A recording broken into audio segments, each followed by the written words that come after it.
This is Time Signatures with Jim Ervin, a podcast and radio program presented by the Capital Area Blues Society in Lansing, Michigan. Driving up and down these Michigan roads, yeah. And now, here he is, your host, Jim Ervin. Baby, I'm home. Well, thank you so much, Parker, and welcome to Time Signatures. I'm your host, Jim Ervin, and today's guest has one hell of a background in the blues music genre. Not bad, considering that he's born right here in the state of Michigan in Three Rivers, but he spent more than 3 decades in Mississippi, earning him an incredibly special and unique moniker. This former college professor has a PhD in marketing. He spent years in the pharmaceutical industry, and he is a former member of the board of the Blues Foundation. He is known as one of the most approachable, generous, and a genuinely warm individual. Ladies and gentlemen, it gives me great pride to welcome the man known as Uncle Mick, or as most of you know him, Mississippi Mick, Mick Kolassa. What an honor, man. Welcome to Time Signatures. How are you, sir? Well, thank you so much. You know, I'm doing great. I'm back home where I belong, and it makes a big difference. I moved from the sunny, humid South back up here. People said, why? I said, I missed a couple of things like burners and turn signals. But it feels right to be back home. Well, I'll tell you what, I know that you're in the southwest corner of the state, so I know you get quite a bit more snow than we do due to the lake effect. Mm-hmm. As a former truck driver, I don't miss that part of the state. Well, you know, the weather in Memphis last year, the winter mimicked the winter here in southern Michigan. The difference is here we have snow plows and the power stays on. Right. It was pretty brutal last year in Memphis. That's what I was told during the IBC. It was especially bad down there. Mm-hmm. So, and very, very unlike that area of the country too. But since there's so much to talk about, Mick, we have to start at the beginning. I would love to talk about your earliest memories of music. Well, you know, my earliest memories of music would be at home. You know, I had an older sister who listened to popular music at the time. So, you know, I'm running around the house and she's dancing to lollipop, oh, lolly. My mom is listening to classical music and Broadway show tunes. And Dad is listening to big band music. So I've got Beethoven and Rodgers and Hammerstein over here. I've got Glenn Miller and Benny Goodman going on over here, and Dion and the Belmonts in the other room. And it was in this wonderful atmosphere. You know, I just learned to appreciate all of it. And it just opened my mind and my ears to other kinds of music. And so the very first birthday present I ever got that was musical was from a friend who gave me a 45 of the Battle of New Orleans. Oh, wow. Johnny Horton. Yeah. Yeah. Now, where did your journey in the blues begin and at what age? At the age of 14, I was, you know, we had 3 channels then. I watched Your Cheating Heart, the George Hamilton biopic of Hank Williams. Mm-hmm. And I said, you know, I really like some of that music. I'm gonna see if I can find something. So I went to an appliance store, which is where we used to get records in small towns because stereo equipment was the size of a refrigerator. Yeah. And I was going through and I found Hank Williams' greatest hits. And right next to it was this album, Robert Johnson, King of the Delta Blues Singers. And I had a couple extra bucks, so I got that. And I went home and I listened to both of them repeatedly.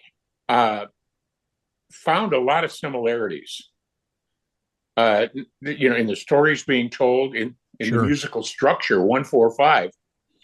But I got to tell you, I gravitated towards the Robert Johnson album, and I wore out not just that album, Traveling Riverside Blues. I wore that track smooth.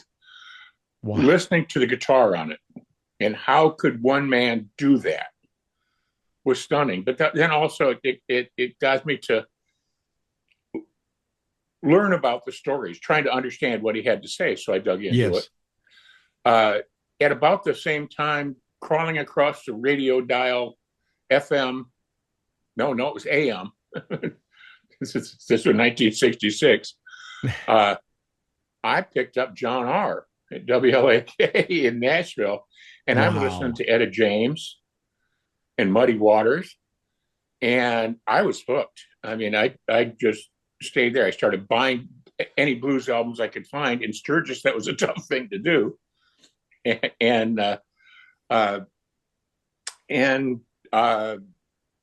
at the age of 17, I snuck off to Ann Arbor to the first blues festival there. Saw Muddy and Howlin' Wolf, all three Kings, John Lee Hooker, Sean Murphy, and it was Sean's first blues festival and Bonnie Raitt's first blues festival. So, I got a chance to see all these folks. So as my contemporaries were learning about blues from Led Zeppelin and Cream, I was already so far into that. So that when I heard, and some people hate me for this, when I heard the Allman Brothers do Hoochie Coochie Man, what I consider a very whitewashed version of it, I didn't like it because I'd already heard and seen Muddy do it 3 times. and it's a little bit different. And so I appreciate that we did a survey on a Facebook page one time with Chef Jimmy Petricola. What was your on-ramp to the blues highway? And for most people, it was Cream and the Stones and even up to Stevie Ray Vaughan. And a few people got there from jazz, but very few people started out with blues. Some people were lucky enough that their parents were blues fans. But, for me, I just fell in love with it and dug into it because I saw it as, this. I could see that it was the roots of rock and roll. It was the roots of country music. Yes, sir. My senior year in high school in a speech class, I did a speech on how blues was the roots for rock and roll, and it would play jump. And this is back when all we had was vinyl, so you couldn't do all kinds of wonderful things. So I'd sit there with a record player and play You Can Squeeze My Lemons Till the Juice Runs Down My Leg, and then I'd play Led Zeppelin singing the same lines. And just to show people, this is where it came from. Yeah. And it just always stuck with me. Now, later on, I was in the Army in Germany, and I will never forget, I think I was listening to Robert Johnson, but it may well have been, could have been anybody. But there were these massive, loud knocks on my door, just beating it down. I opened the door, and I was in a 3-story barracks, and the guys on the second floor were a transportation unit. And there were 5 great big black guys beating on that door saying, turn that goddamn slave music off. Wow. And so I said, oh my gosh, what's going on? It's funny. That was more of a northern, although it was in Germany, these folks from the north. That was more of a northern thing that in the 60s, African Americans weren't listening, didn't appreciate. That was slave music. That was the music they ran away from. Whereas in Mississippi and down south, it's always been a very popular music form. Sure. My God, Howlin' Wolf played for sororities. So that was a very different thing, and I had to dig into that a little more. So I had to understand Southern culture and African American Southern culture to really understand the blues. And then why did these people hate it so much? And it was because of bad memories that they ran away from. Now, later on, it's caught up with it and people have come to appreciate it. Yeah. And that's delightful. But I've got to say, other than the blues festival, I can't recall much in the way of blues in Michigan. There were a couple of local bands that would play some blues. But I got down south and it's a multicultural event, any blues show. It's really fascinating. Yeah. Much more. I wanted Much, to much, much more pardon love. me Go ahead. interrupting. I Please wanted do. to talk to you again about the Ann Arbor Blues Festival because, man, that had to have been just an incredible experience for you for those 3 days. What was that I, like? I mean, you saw them all, man. I wish I could go back and do it again to really appreciate it, because I didn't know who some of these people were. I knew who some of them, Yeah, yeah, Muddy and Wolf and BB, and I saw BB several times later as well.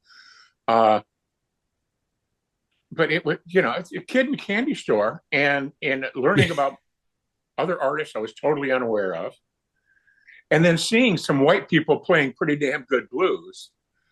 It was just it's just so hard to explain. It was almost like I said, kid in a candy store. yeah, But at the same time, I didn't know how wonderful that was. yeah. Uh, That's I cannot even imagine. But well, I love real quickly, I had a chance many years later to mention to sure. BB that the first time I had seen him was there, and he just had this big grin on his face. He said that was a magical time, because that's when it really started to break out. I mean, when I hear people say, well, blues used to be big and now it's dying. Come on, there was one blues festival in 1969. Now there's 17 every weekend. Right, right. But I wanted to turn the page here just a little bit. I Sure. love that you refer to your music as free range blues, which is a hybrid style that incorporates everything from acoustic to electric, from Delta to Chicago, from country to rock and reggae. Your brand of the blues, Mick, just might be the most eclectic variety I've heard of to date. What led you to work in all of those different elements into your music? Well, partly I think the first blues I ever listened to was Delta blues, Hmm. acoustic. Now at the same time, I was also doing folk music, playing in little clubs and things, and so the acoustic side really fit well, and I was able to pick up a lot of Piedmont blues, which some blues purists don't even want to consider it blues because it's so different. They're wrong. But then I also played in rock bands, so I appreciated the electric stuff, and I certainly loved what Muddy and Wolf and these other folks did as they electrified blues. And I always saw the connections. And I mean, if you go back and listen to Alan Lomax's recordings of Muddy sitting on his porch, at Stovall Plantation, and then listen to what he did later. And a lot of times it's the same songs. And so, I just love it all, but I know where the blues came from, and that was that acoustic stuff that came forward.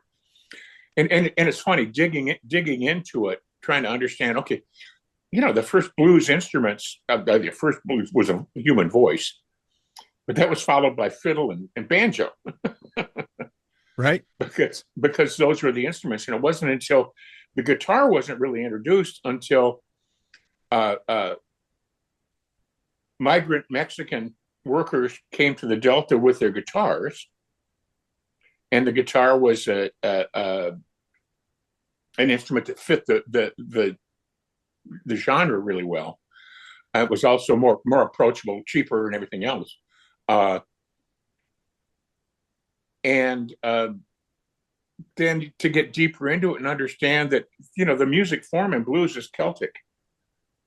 There's no pentatonic scales in Africa now, and that'll get some people upset. But what you had was indentured servants picking cotton along with the slaves, and they were sharing a similar experience, but also sharing that music.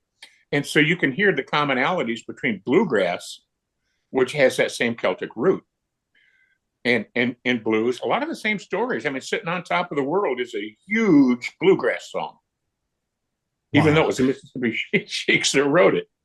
Yeah. And there's so much of that. But the other thing that's fascinating is Celtic rhythms are from North Africa. The Romans brought that. So, there is no music that is more world music than blues.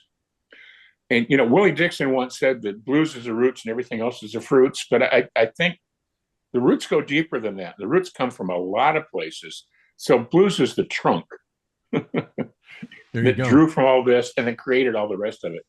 And it's the epicenter of Western music. And I was fortunate enough to realize that and to come across it early. And anytime I hear music, I filter it through a blues filter, which is why I had so much trouble caring about U2 at first. Okay. Because they didn't have that basis in there. They came out of punk. Right. Well, after your military stint, you decided to take a swing at doing some solo work and record. Mm-hmm. But you soon learned that wasn't going to be in the cards for you. So among others, you worked with a very young John Hyatt. How did that come to be? Yeah, that was, we played a lot of the same venues, the Holiday Inn bar circuit. But I was seeing John and some of these other folks and saying, my God, if they're stuck here, I'm screwed. And it's funny because, so I decided to go, I was raising a family, had a son at the time. And so I decided to go back to school, and I got very involved in some things in college. I started out at Glen Oaks Community College here in St. Joe County. And we went to a big event, I think it was in Cleveland, where we sat and listened to musicians to see who would want to book in. There's John Hyatt. He's already on his way up.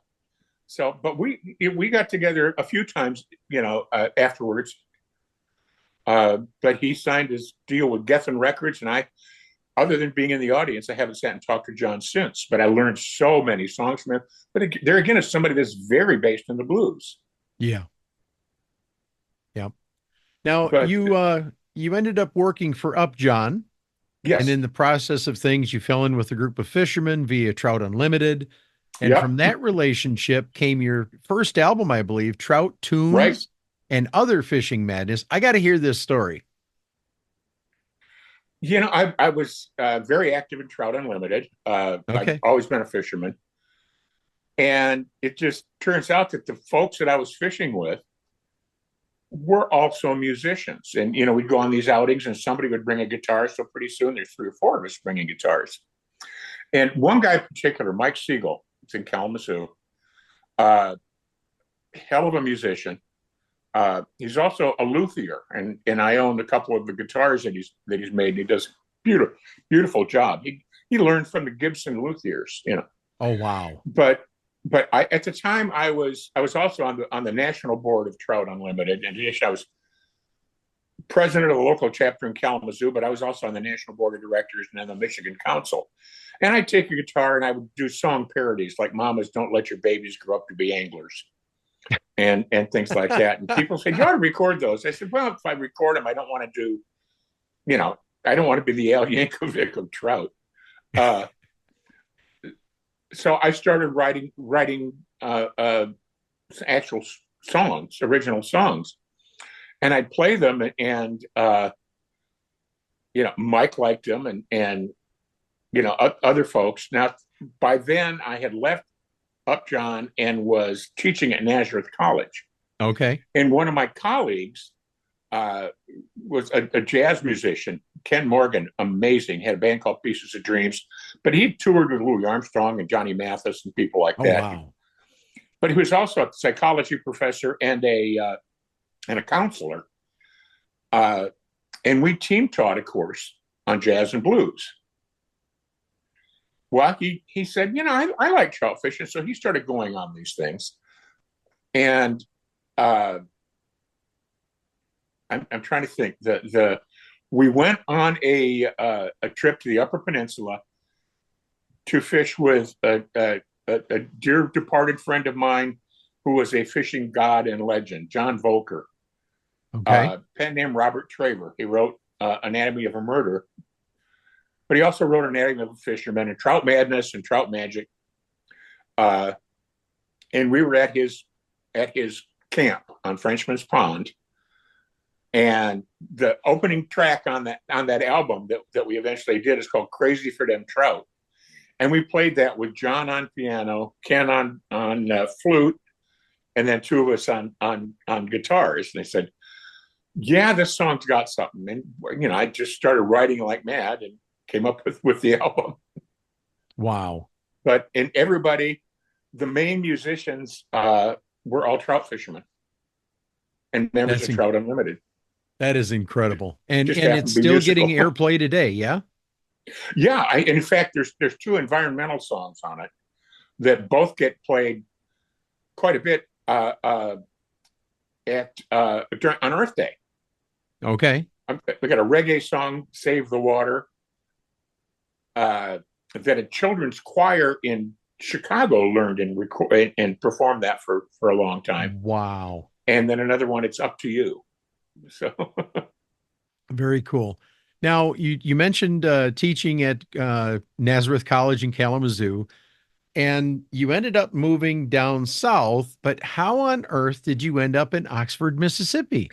Well, there's another stop along the way. While I was teaching at Nazareth, I got recruited by Sandoz Pharmaceuticals to start an economic policy department for them. Okay. And it was interesting. This is a Swiss company. Sandoz discovered LSD and Screaming Yellow Zonkers. So they made the 60s possible. It was a fascinating company. And so I went to work there, lived in New Jersey. I thought I was going to make so much money that the paycheck sounded great, but it was in New Jersey where everything cost so much more. And I wrote a song, "Fishing in New Jersey," while I was there. It's an angler's delight. You can catch the fish of your dreams. While you're waiting in line, you can have a great time before you elbow your way to the stream. Wow. But while I was there, I started to publish some things. And at Ole Miss in the School of Pharmacy, they had a guy Mickey Smith, who was the only academic who was writing things about pharmaceutical marketing. And they actually had a degree program there. And they invited me down to do a guest lecture to talk about pricing and reimbursement and how that fit within, and this was in 91 or 92. Okay. While I was there, they said, "You think like us, you belong here." And they offered me a job. So I went home and I said to my wife, "I've been offered a job at Ole Miss." Now, right in the middle of where the blues came from. Yes, sir. Now, I know I promised you that I would never make you live in a state without mountains. I know I'm on the board of directors of Trout Unlimited, and there are no trout in Mississippi. And it would involve an $80,000 cut in pay. And she said, "If that's what you want to do, let's do it." Wow. How cool. Yeah. I mean, I couldn't have done half of what I had done had it not been for Molly. Sure. So I went down there and immediately got into. I loved the academic world. It worked out really great. But I was also there. My second night in Mississippi, somebody said, "There's a band playing you got to hear." It was Howlin' Mad and the Relaxations. Bill Perry. Bill was the last session guitarist Leonard Chess hired before he sold the company. Wow. And then Bill came back. Bill just passed away a year ago. We became very, very good friends. I know his kids very well. But that, because of that, all of a sudden I'm hanging out with Cash McCall and some other folks at T Model Ford, who in North Mississippi, these were these were the old hands that never really got big. But it didn't take long before because I'm there, Bobby Rush played on one of my albums, and Bobby and I are friends, and it's just from being in the right place at the right time. Sure. Sharing the love of the music. But, I went because I wanted to be where blues came from. Now, in an interview that I read in preparation for this chat, you said that once you got down there, you were surrounded by the blues, but you had a friendship that developed with Dick Waterman. And that's something I really would like to hear some more about. Oh, sure. Dick, oh my God. What a loss. He passed away about a year and a half ago, and his wife followed him very, very quickly. But Dick and I both moved to Oxford at the same time. Okay. And somebody said, you need to know this guy. So I met up. And I would sit sit in his living room for hours going through his pictures and stories. I'd always wanted to just spend 3 or 4 days with him with a tape recorder to have a book with all of this. Because, I mean, here's the guy that went from being a sports writer for a local paper in the Boston area to, he had this redheaded girlfriend named Bonnie Raitt. Okay. And he convinced her to go pro. He just Wow. fell in love with the folk music, and then by doing that got him into blues. So I mean, he was at the Newport Folk Festival when Bob Dylan came out with an electric guitar and pissed everybody off. He had great pictures of Wow. Dylan coming back for the sound check with an evil look on his face, putting the acoustic guitar down and picking up the Strat, getting ready to go out. So, that's the world that he came from. Sure. But he got into the blues, and he was able to locate Son House and Skip James long after they just kind of disappeared. He managed both of them. From doing that, he ended up managing Junior Wells, who would fire musicians. Buddy Guy said there wasn't a week went by when Junior didn't fire me, but I had to hang around because I knew I was going to have to bail him out of jail. But one time he fired the drummer, and he made Dick play drums for him for 3 gigs until they got an actual drum. Dick didn't know which end of the stick to hold. But oh no! I just had such, the memories, the stories that he would tell about how Skip James he had his guitar was, I don't know if it was stolen or ruined, but they were in Philadelphia, and he needed a new guitar. So Dick sent out people and said, bring every acoustic guitar you can find. And he played dozens of guitars and narrowed it down to these 2 guitars, a Martin and a Yamaha. And he said, now tell me about this one, because he really liked the Yamaha. And he said, well, that's made in Japan. He said, wait, so if something goes wrong, got to send it to Japan to get it fixed. What about this one? Well, that's made right up the road here in Pennsylvania. We'll go with that one. So that's how he picked Martin. Wow. Great stories, man. Now, it's been said that you are one of the last of a generation that has first or secondhand connections with that first generation of the blues musicians, such as Muddy, Son House, Buddy Guy, etc. Mick, what caused you to devote so much time of your life to the blues?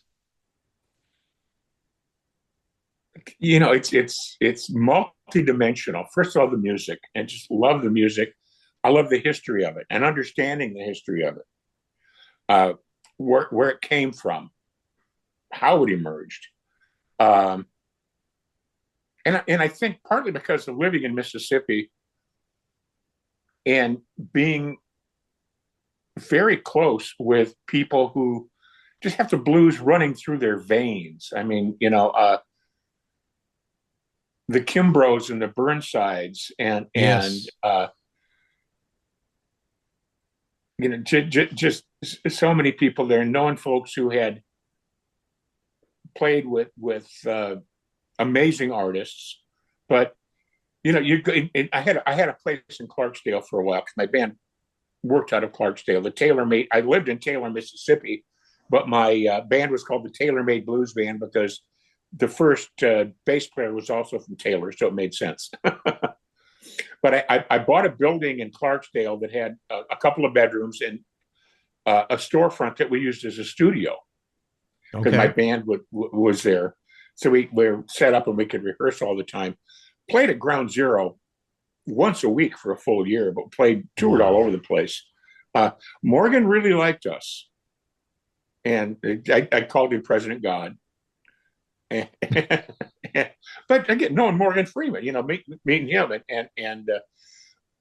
but being there where you would be around these kids that were amazing blues artists. And I met this kid at 8 years old, a chubby black kid that could outplay anybody around. And now he's 23 and Kingfish is just everywhere. But he was one of the first people to call me Uncle Mick, I'll be darned. But I've known Chris Stone forever.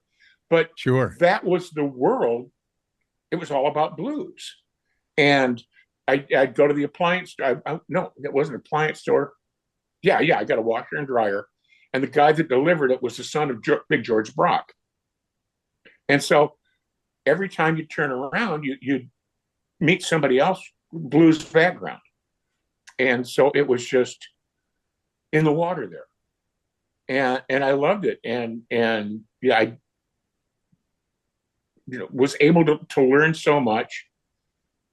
Appreciate so many things, and it still happens. A couple of years ago, I got asked to rate the CDs for the best self-produced CD competition they have in the IBC.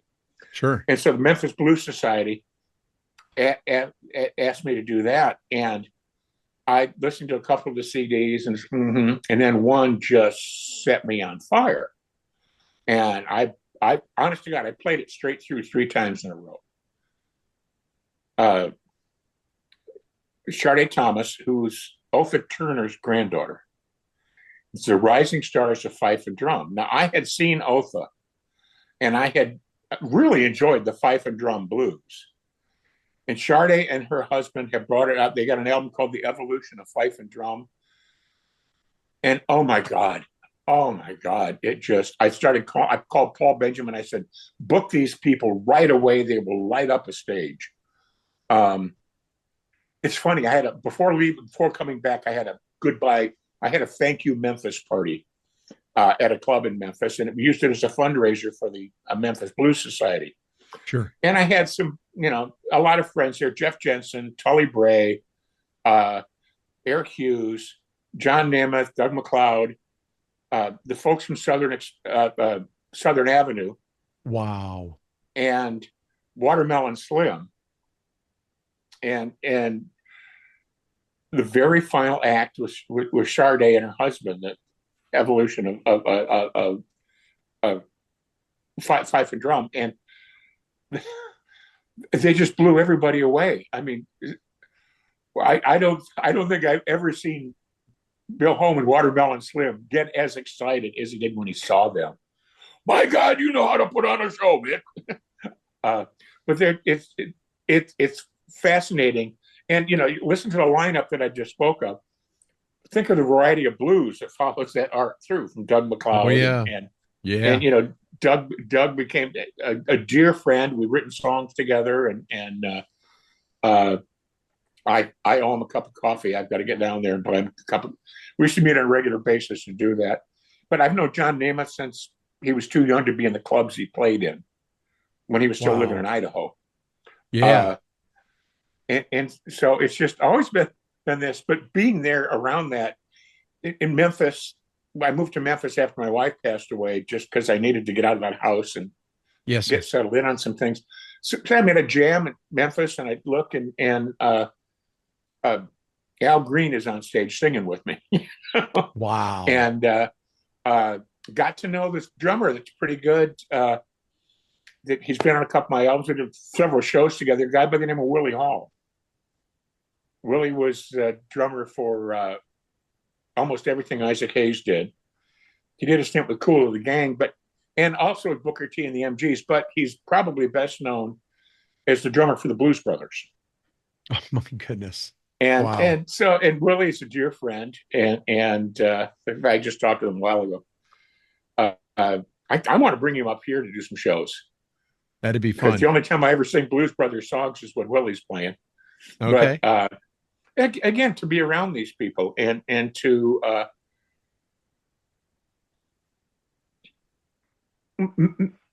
Memphis is, people confuse Memphis and Nashville. Nashville is music business. Memphis is music culture. You go to Nashville to try to make money with music. You go to Memphis to make music. You don't even think about the money, because it's not going to happen. Yeah. But the people that are there are it's just uh, uh, tremendous. It's a great place to record because we've got these musicians that on my YouTube channel. I have a live video of my song "Wasted Youth," and there's 5 guitar players on it. Wow. But the drummer is Bill Marshall, who was Hank Williams Jr.'s drummer for over 20 years, and he's a human metronome. He kept such a wonderful beat that we did 2 takes, and we were able to take a guitar solo from the first take and put it into the second, and it was just so solid on beat we didn't have to move a note. But Wow. Leo Goff, the bass player, Leo played with the Buddy Miles Express. It was Albert King's bass player for years with Little Milton, and recorded with Jeff Beck. So I had all these people that were just friends, and we get together and play. And it's talk about blessed. And this kid from this white boy from Michigan ends up in the middle of all of this. It just, Yes, sir. being there at the right place at the right time. Well, in speaking of Memphis, since we've been on Memphis for a minute here, talk about your stint on the board of the Blues Foundation. How did that come about? It's my brother-in-law was a DJ with an award-winning blues show out in Spokane. Okay. And he and I did a lot of things together out there. In fact, Endless Blues, my record label, started out Endless Blues Productions, and we produced a lot of shows out there. And he would come for the IBC every year, and we go to the IBC together. And then he'd come back, we go to the Juke Joint Festival and stay till the BMAs. So we're at the IBC years and years and years ago. And Jay, who was the president of the Blues Foundation at the time, came up and said, he knew of Ted. He said, Ted, we really need some judges. Do you think, could you judge, and do you know anybody else? And he said, well, my brother-in-law here knows all about the blues. Jay said, okay, I'll take a chance. And so I was a judge. And this was, 20 years ago. And I mentioned to Jay that, the IBC was this amazing event that had to be a big driver of economics for Memphis. And I said, have you ever thought about doing an economic impact study? Because, my doctorate is joint marketing and economics. And I principally have stuck more in economics. And I had done economic impact studies, worked with a team, the economic impact of the inshore fisheries in Florida, Belize, and Bahamas. And we're able to show the effect. The inshore fishery for Florida generates more money than citrus and sugar combined. Wow. But because it's all individual little bait shops and fishing guides, they don't have any influence at all. So their water gets poisoned all the time by by sugar and fruit. But I had done these studies, so I knew, and I said, yeah, we could do this here. So I did an economic impact study, the IBC. In fact, I did a couple. I also did them with the BMAs, and we're able to show the jobs created because of the IBC and the money that was going through. And we were able to use that to really help the foundation. But Jay said, I need you on the board. And next thing I knew, I was on the board. And it's really funny. My second board meeting, the chairman and the vice chair were both gone. So I chaired my second board meeting. Oh my gosh. But I'd been on nonprofit boards forever. Yeah. And so, I helped put together the strategic plan for the foundation. When Jay left and Barbara Newman came on board, I was there and part of the team. And I became vice chairman when Paul Benjamin was chair. And it was great. And I will probably get back to it. Although later on this week, I'll be at the Kalamazoo Valley Blues Association's board meeting to talk about how I might fit in with that. So very nice. In for an inch, in for a mile. Well, Mick, I love that you've worked with Bob Cortor, and frankly, it comes to me as no surprise. You guys are very much very similar in your approaches in Mm. life. I'm a huge fan of his music, and I refer to him as Uncle Bob because he's just one of those guys that's just so genuine.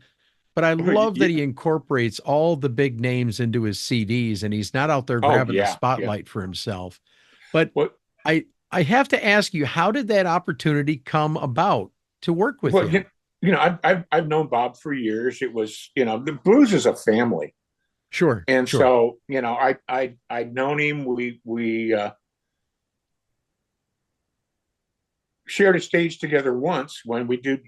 Brandon Santini and I used to do a thing called the Beale Street Mess Around, and it was a Okay, fundraiser for the Blues Hall of Fame. sure. And one year we had Mud Morganfield, and Mud insisted that Bob be there, and so Nice. it was funny when we did Got My Mojo working. We had Bob and Dennis Gruling and Brandon Santini all blowing harp while we're singing Got My Wow. Mojo working. It was crazy. But Bob and a lot. There's other people I need to. Anthony Garaci is another one. He said, "God, we got to do something together." And Bob said, anytime, man. I finally had a song that I knew I needed Bob on. His style, but also his attitude and philosophy just fit with that. And it's about keeping the blues. It's called Sugar in Your Grits, and that comes from a friend of mine, Red Velvet, who is a heck of a singer and somewhat of a blues historian. Said, well, you see it all the time. These white boys come down here to Mississippi and they're going to learn all about the blues. And the first thing they do at breakfast is put sugar on their grits. And I said, oh, God. So that's where that song came from. And I sent a demo to Bob and he said, oh, please let me play on this. And he was amazing, tremendous. And, love the guy.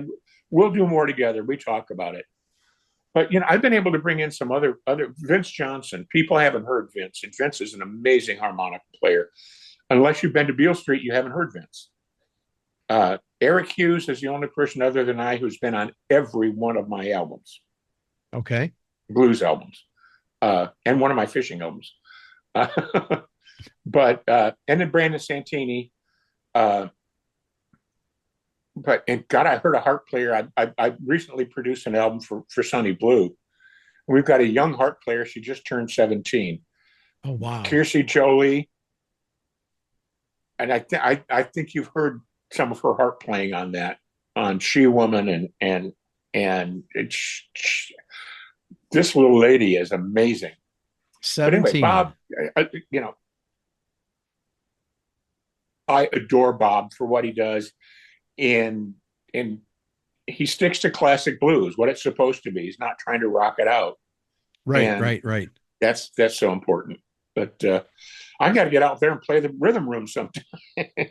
His club. Yeah. Oh, yeah. No, that's on my list as well. But Mick, I want to turn the page again, and I Sure. want to talk about your label, Endless Blues Records, because this is yet another venture that you are using. You've used it and you still use it today to help other blues artists. But from what I understand, Sonny Blue and the Moons was your first time producing for someone else. Is that correct? Right. I've worked on a production team for other people before, a children's Okay. album and some of the other albums for the label. I worked very closely. But this was the first time I just took it on that. And, I had seen Sonny and the Moons perform. Okay. And Nick got a hold of me and said, I'd like you to listen to a couple demos. And I heard a couple of songs. He said, these are really, really good songs. And when Nick said, would you like to produce it? I said, wow, let me think about that. And it didn't take long to think about it. So yeah, let's see what we can do. I said, but we're going to record it in Memphis, and you're going to let me work with you on every aspect of this, including some of the lyrics. Having lived in the heart of the blues, there's things like, the word doesn't shouldn't appear in a blues song. It's don't. And I don't care what the tense is. It don't matter. Never say doesn't. So things like that, and also some other things that I've noticed over the years to coach some of Sonny's vocals. What an amazing voice, and the range she shows in this was a lot of fun. But I also said, we're going to do this. It's got to be quickly, so I'm going to bring in some musicians. Bill Ruffino, he's been on over half of my albums. We toured together. He's just an amazing bass player. He's in fact, on my last album, I've got a song, Amy Iodine, about an AI lover. He taught himself theremin, how to play a theremin in an hour, but he's got perfect pitch and just got it down. And James Cunningham on drums. There's nobody more solid with a shuffle than him. And then Rick Steff on keyboards. When you've got that basic group there, they keep you from going wrong. Sure. And it's a team. I definitely enjoyed this, and working with some great people, Nick and Kelly. I wanted to make sure that they were happy with what they had. I wasn't going to say, I said, tell me if I'm taking this song away from you. I don't want this to be my song. It's yours. Let's talk about how to make it work better. And that was good. I really enjoyed it. I think I want to do more.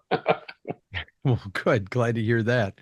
But that was never my intent. And again, I started the label. Really, I started a label, first of all, just for me to use it. I did an album, the first album of mine that Jeff Jensen didn't produce. And I'd always used his label, Swingsuit, which is just a personal label.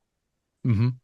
And I said, well, let me go ahead and do this. And so I started Endless Blues because I had, again, my brother-in-law and I had started Endless Blues Productions, and it was it was located in Mississippi.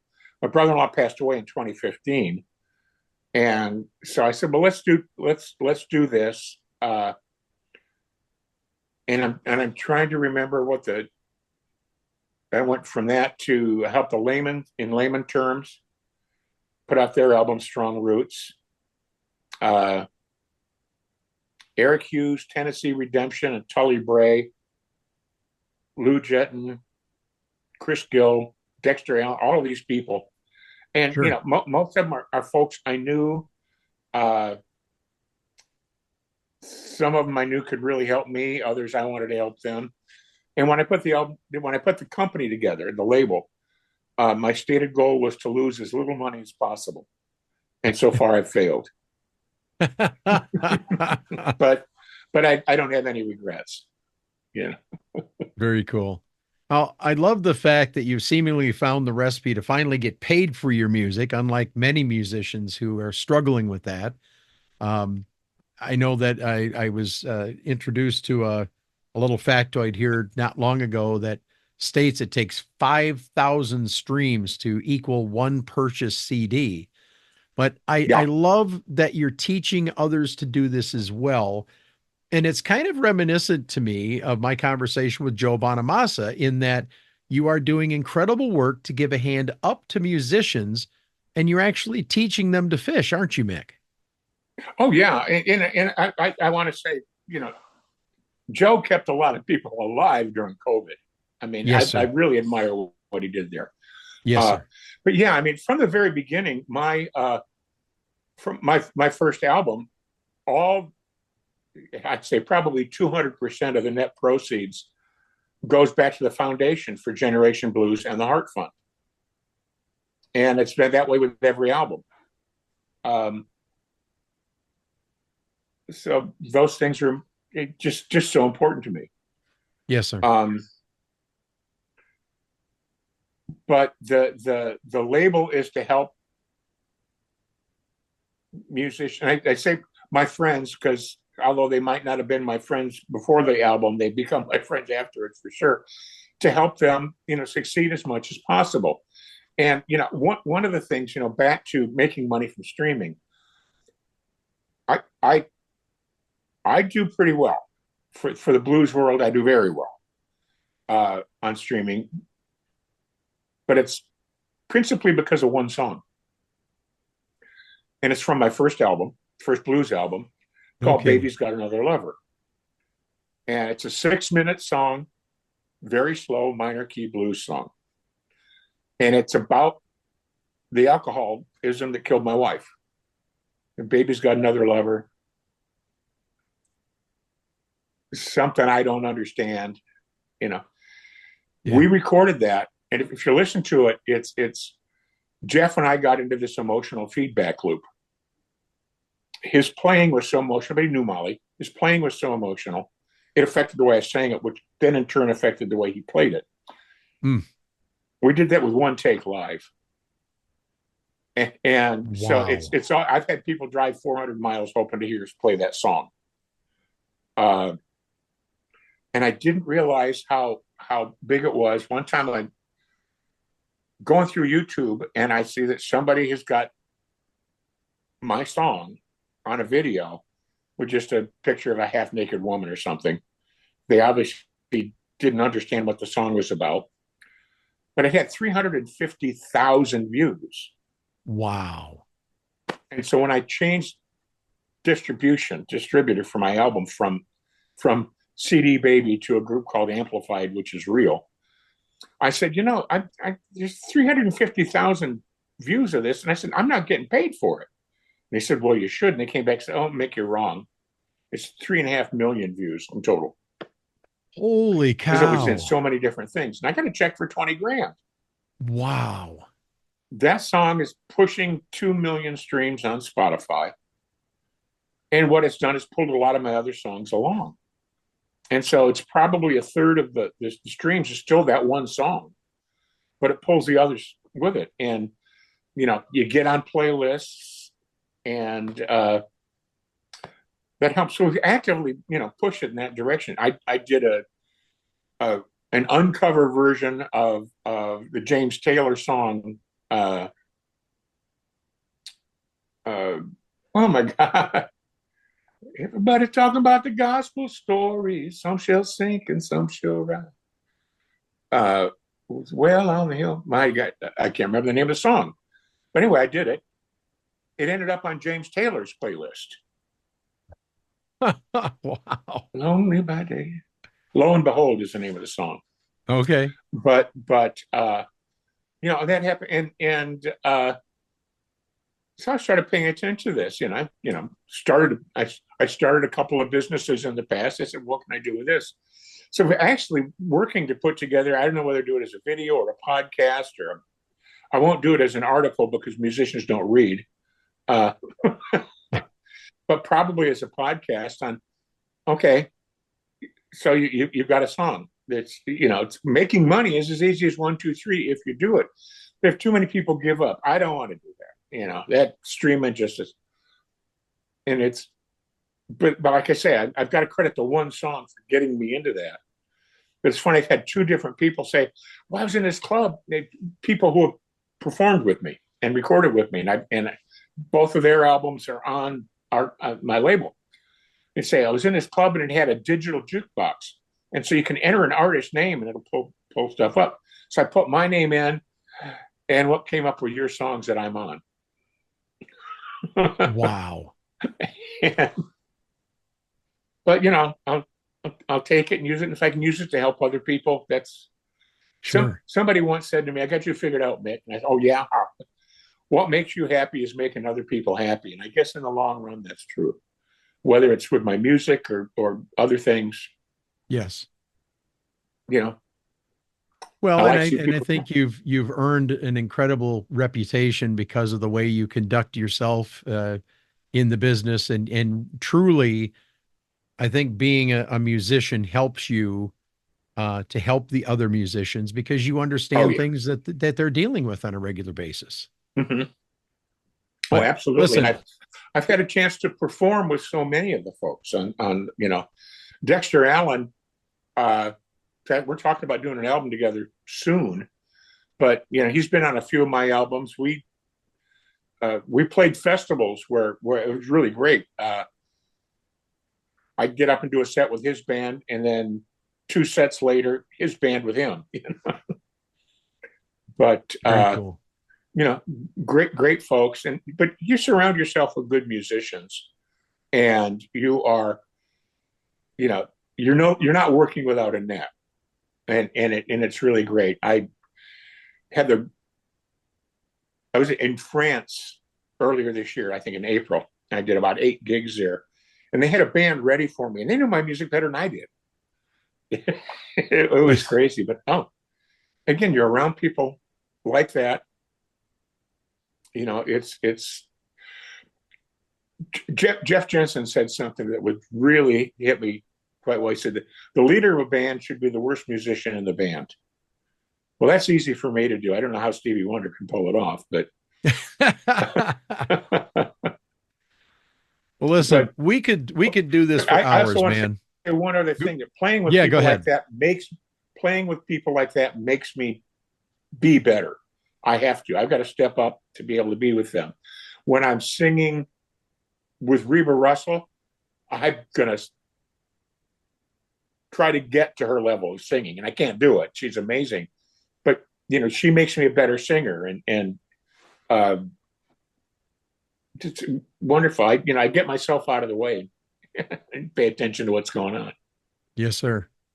Well, Mick, I so much appreciate the time you've given me today. All I can tell you is I am a big fan of your work, your music, and most importantly, I'm a fan of your kind and generous spirit, because you are giving back.